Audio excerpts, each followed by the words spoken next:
Российские и сербские подразделения вооруженных сил провели в Сербии то, что было названо антитеррористическими маневрами.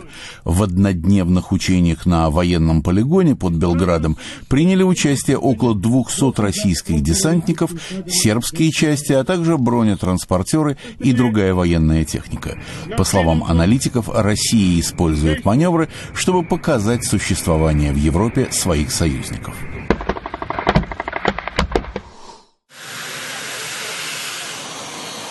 В Сербию также прибыл с трехдневным визитом патриарх Русской Православной Церкви Кирилл. В белградском аэропорту имени Никола Теслы Кирилла встречали патриарх Сербии Ириней и министр иностранных дел Ивица Дачич. По прибытии Кирилл сказал, что чувствует себя в Сербии как дома, поскольку, как и в России, ведущая религия здесь – православное христианство.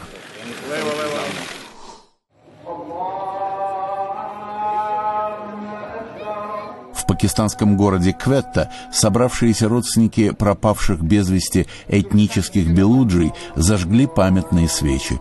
Люди обвиняют пакистанские органы безопасности в похищении и убийстве нескольких тысяч молодых белуджей, хотя правительство утверждает, что можно говорить менее чем о 1000 пропавших без вести.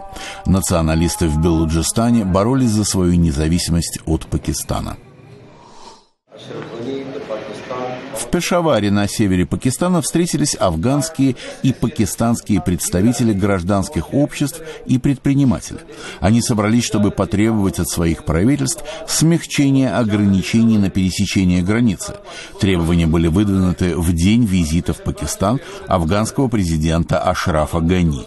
По словам афганцев, они испытывают серьезные проблемы с получением виз и открытием банковских счетов в Пакистане и потребовали от Гани поставить этот вопрос перед пакистанскими официальными лицами.